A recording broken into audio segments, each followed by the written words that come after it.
Hello my dears, and also my neighbor above me who's moving all their furniture right now. Today's video is going to be a little short, but I think it's an important one, and yeah, that's all I have to say about that. Now, as a disabled person, I have been lucky enough to have fairly consistent employment at all of the times that I've wanted to work and gotten paid. Well, you would consider it to be reasonable, like, through a capitalist lens, but, like, just over minimum wage-ish, but that's, like, reasonable. And that may not seem like a big deal, but in 2019, only 19.3% of disabled Americans were employed, in comparison to the 66.3% of non-disabled Americans that were employed in the same year. And, specifically for autistic people, our unemployment rate is over 20 times that of the average American. For autistic college graduates, only 15% of us are employed. So my situation is not the norm at all, actually. And we could go into the why of this situation. It feels kind of like I should put that here, but the why should be pretty darn clear to you. Discrimination.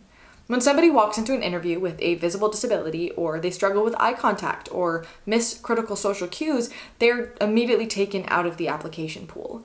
And sure, discrimination is illegal, and we know this, but that does not mean that it doesn't happen.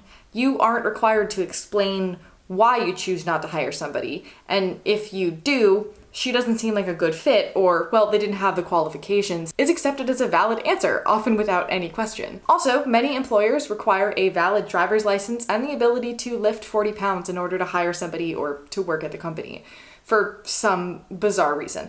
And a huge part of the job application process is, can this person do this thing? And if you're uneducated about disability and hiring people, you might think that a visibly disabled person can't do that thing, even when they totally can. And like, I'm not going to apply for a job where I can't do the thing in the job description due to my disabilities. That seems kind of absurd. But anyway, for people with invisible disabilities, it is a constant question of, do I out myself as disabled so that I get the minimal accommodations that I need in the workplace, or do I not so that I know I'll get the job, but then I will also struggle without having accommodations? And people with visible disabilities don't have that decision, but they also know that they're going to be judged heavily the second that they enter a room. And if we do get the job, we often have to figure out how to navigate discrimination in the workplace and either try to get accommodations or simply suffer without them. And if you want to learn how that works under the ADA, I have a video about it up here. And for those lucky enough to be employed, did you know that there's no federal minimum wage for disabled people? And that in 47 states, it's completely legal to pay disabled people as low as 3 to 4 cents per hour, and that it actually happens regularly throughout the US in both small businesses and major corporations. It's really disgustingly common. So, why should you hire us? Well, it's kind of a shame that I even have to ask this question.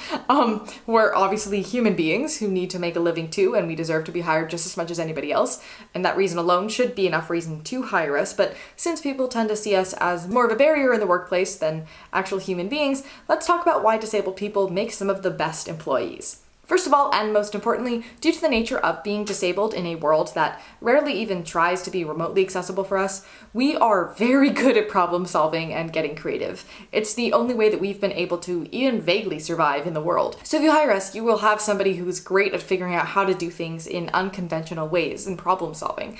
And we also don't give up quickly or easily either. We're used to having to try a bunch of different things to figure out how to make something work in the way that we want or expect it to. We're also often really great at efficiency, because if you spend your life with half to a third of the energy that the typical person does, but are still expected to get the same amount of things done, you become really good at managing time and energy and figuring out how to do necessary tasks fully, but with minimum time and energy spent. For example, this past summer, I was able to have 3 paid jobs plus this YouTube and my entire album, which I was able to write and produce and create. And I did a thorough job on all of those things, and according to some of my employers, actually a more thorough job than some of the other employees, and still also have free time and time to rest and time to manage my disabilities so that I could continue to function.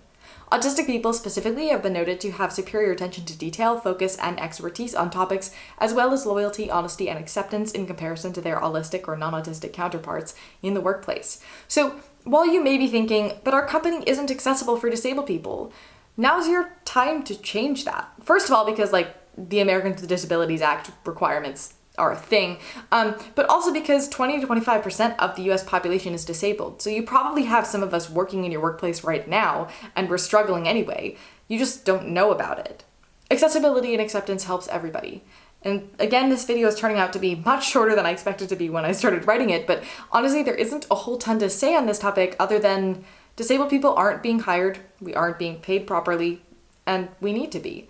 So it's time that everybody else learns about basic accessibility practices, how to avoid basic ableism and basic discrimination, and learns to pay attention to their biases, and maybe give that socially awkward interviewee a chance. I bet she would do a great job in this position. Also, to my future employer, hello! I know that I have like over 30 diagnoses, and on paper I look like a scary, terrifying human to hire. But as long as you treat me like a human being and also don't use strobe lights, but mostly the human being bit, my accommodations are practically non-existent in the workplace.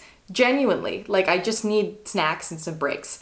But if you don't treat me like a human being and openly discriminate against me, my disabilities actually get infinitely worse, and then I am in real and genuine danger. But if it's a show that I'm in, I'll probably work until the end of the show anyway, just out of spite, but I have been known to leave perpetrators of discrimination very kindly worded 20 to 30 page papers describing all of the macro and microaggressions against me, how they are legally discrimination under the Americans with Disabilities Act, which I do have memorized, direct evidence of how those things kill people and could have killed me, and some ideas on how to make your program, employment, production style, etc. better and more accessible. I'm not going to go around saying bad things about you. I won't tell anybody how I felt or how I was treated in that situation, because I do genuinely believe in giving people time and space to change and to learn. And since a good chunk of this is simple ignorance, and when I talk to people directly about it, they often get defensive, on a page it doesn't really seem to hurt them as much, and they're able to go back and reflect when it doesn't hurt them as much and learn from it. And have I done this before? I have, and I will do it again. And while that may seem like a very thinly veiled threat, it's literally just a, hey, I'm gonna give you feedback if you discriminate against me, but also I'm going to keep it a secret so that you have space to learn and grow and change as a company or production or whatever, because I believe that every single human has the capacity and desire for good, and I also completely refuse to leave a space that was awful towards me and not try to do something for the people after me. I'd rather burn a bridge for myself to make life better for other people. So just do with that what you will. I may have just dug myself into a deeper hole about getting employed anywhere. I actually have a song about this. I'll link it above. I will also include some resources for all of you guys about accessibility and ableism in the description if you want to learn more about how to make your workplace accessible. And yeah, as always, thank you for listening. Thank you for learning. Remember, your story isn't over. It has only just begun, and I look forward to seeing you in the next one, my dear.